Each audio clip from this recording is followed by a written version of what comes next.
Okay, today we'll be discussing about a molecule. So molecule name of the molecule is BF3 molecule with the help of VBT hybridization. Okay, so first thing, what do you know about BF3? So from the VSEPRT theory, we know that boron trifluoride has three bond pairs.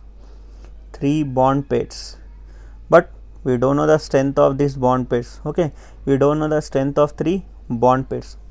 To find the strength of bond pairs, so we will be explaining with the help of VBT hybridization.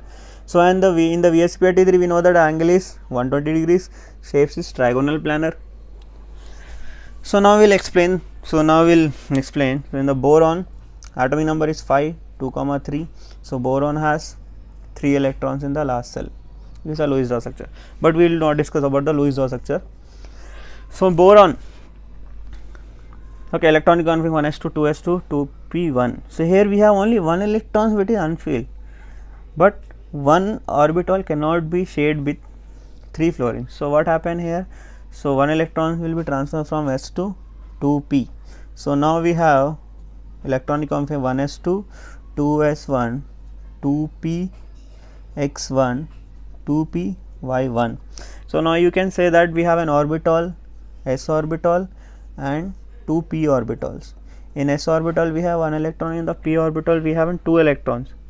So here we can see that an electrons will be intermixed, or they have reshuffled or redistributed between s and 2p orbital. So this is the example for sp2.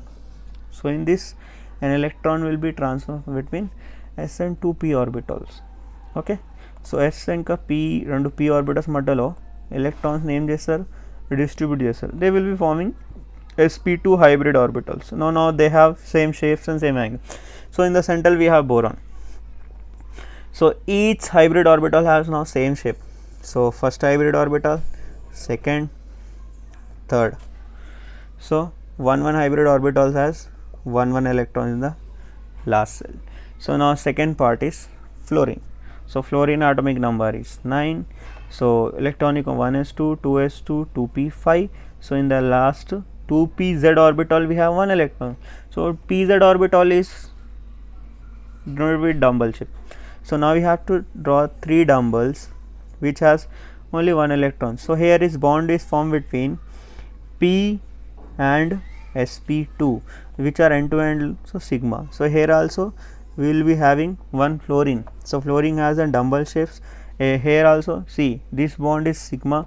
Here this between boron and fluorine we have a bond. So now a bond is here also p and sp2, bond is formed between p and sp2, which is also sigma. And here we have a bond, third bond between boron and fluorine. So here also this bond is also sigma, because they have end to end overlap between a p and s. So as we know, the 3 bond pairs are formed between the boron and fluorine. So we have in 3 bond pairs, and now we got the strength is the 3 bond pairs are sigma. It means the 3 bond pairs which are formed are strong, and the angle is same 120 degrees, and shape is same is trigonal planar. Okay, and this is the example for sp2 hybridization.